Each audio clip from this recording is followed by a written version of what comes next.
Hello, folks. Welcome back. This is Chris in central Pennsylvania. Well, is the end nigh? South Africa's red Teletubbies, the economic freedom fighters, continues to hemorrhage high-profile party members. Fresh off the mind-numbingly boring and largely pointless National People's Assembly from December 12th to the 15th, 2024, at the Nasrec Expo Center in Johannesburg, the EFF is ushered in the new year with perhaps its most noteworthy defection to date. Welcome back once again. This is Chris Report, and he assured me that since Simonstown and Boulders. Folks, this is Chris Wyatt reporting from South Africa.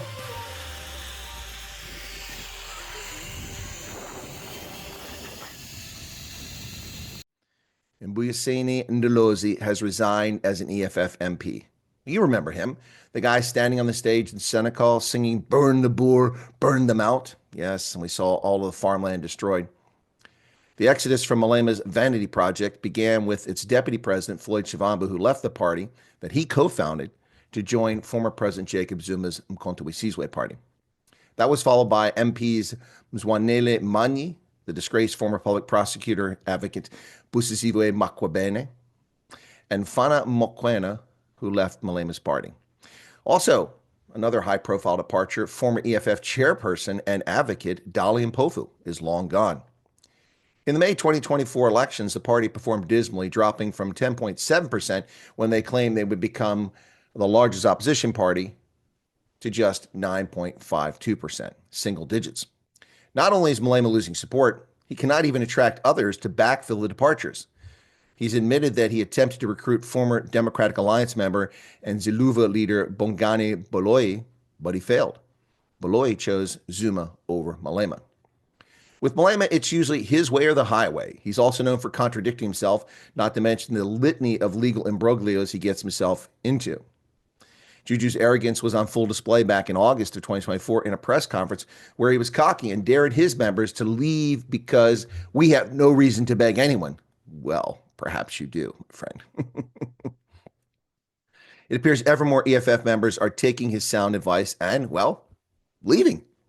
The top-name departures gain headlines, but the EFF is also collapsing at local level. MK obliterated the EFF in KwaZulu-Natal province in the last election, a province that Malema comically claimed he would win in 2024. Now, that was fun, you know? The party is almost extinct now in KZN with just about 2% support. In Northwest and in Malema's home province of Limpopo, the EFF is also at all-time lows for support. The poor outcomes in the 2024 election forced Malema to demand that leaders in those provinces count for poor results. Now, some analysts have ascribed the mass exodus at the top to Malema's authoritarian leadership style, as well as differences in opinion on the direction the EFF should be taking. Well, that may well be true, but there are other significant reasons for the defections. First, the party was embarrassed in the May 2024 election and is going nowhere. It's just a party of race hustling and constantly saying no. Its policies will never be implemented, and even if they were implemented, they would not work in any case. Nationalization, expropriation, that's destruction of an economy, not building one. Malema also determines who gets the grift and perks. Now, MK is most likely offering more upward mobility and access to the grift for those who defect. Like wildlife fleeing a burning forest, EFF bigwigs see the conflagration building around them, like Los Angeles, and they're running for the exits. While many senior EFF party members appear to be dim-witted, perhaps they're at least bright enough to see a sinking ship taking on too much water. Malema foolishly decided to expel EFF members for not bringing enough buses and supporters to the FMB Stadium for the party's 10th anniversary celebrations in 2024, threatening to kick them out. And in fact, he did.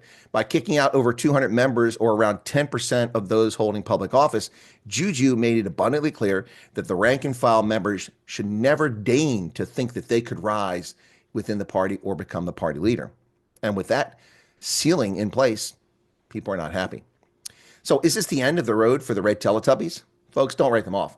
For all his nonsense, race hustling, and bombastic boasting, Juju still appeals to a small segment of South African society.